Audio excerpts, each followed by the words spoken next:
A sündisznó. Hol volt, hol nem volt, 7 országon is túl, volt egyszer egy boltos, egy király, meg egy szegény ember.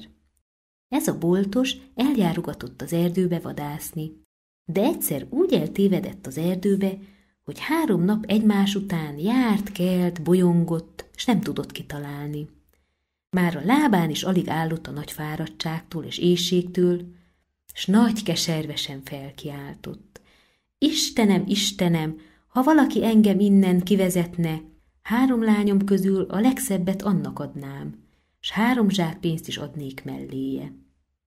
Abban a pillanatban megszólalt mellette valaki, s azt mondta, kivezetlek én, csak gyere utánam.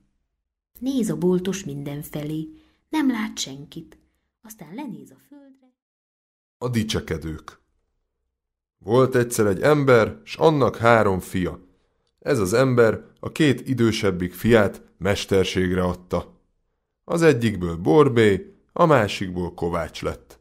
A legkisebb fiúnak nem kellett semmiféle mesterség, ez beállott katonának.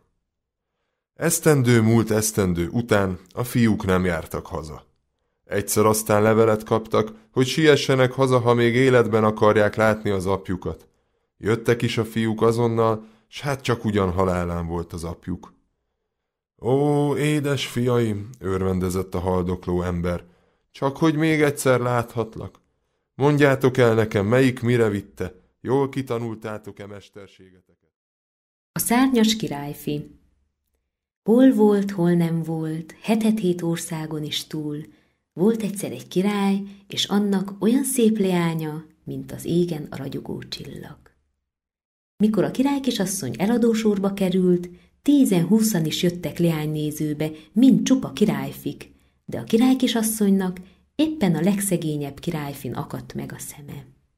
Azám, csak hogy a király azt szerette volna, ha a lánya a leggazdagabb királyfit választja, s mert hogy nem ezt tette, nagy haragjába bézáratta a palota legmagasabb tornyába, s ott tartotta szomorú fogságban. Hiszen zárhatta, mert a szegény királyfi minden alkonyatkor meglátogatta a királykisasszonyt úgy, hogy arról senki lélek sem tudott. A hazug legény. Volt egyszer egy szegény ember, s ennek egy nagy kamasz fia. Dolgozni nem dolgozott ez a legény, de annál többet hazudott. Csak úgy folyt ki a száján a hazugság. Azt mondja egyszer a szegény ember. Jobb volna, ha dolgoznál, fiam, mert hazugságból nem lehet megélni. Nem-e? Vágott vissza a legény. No, én megmutatom, hogy urasan megélek a hazugságból.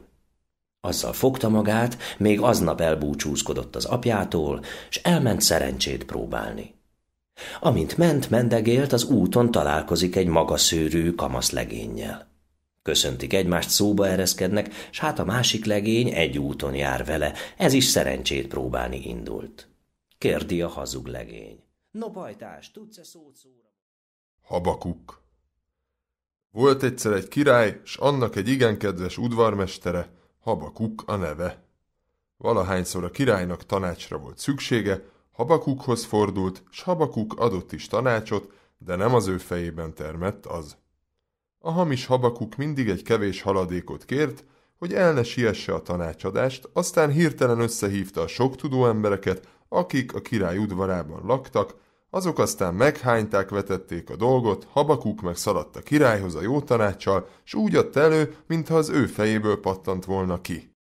Hanem a tudósok megsokallották Habakuk csalafintaságát, s panaszra mentek a királyhoz.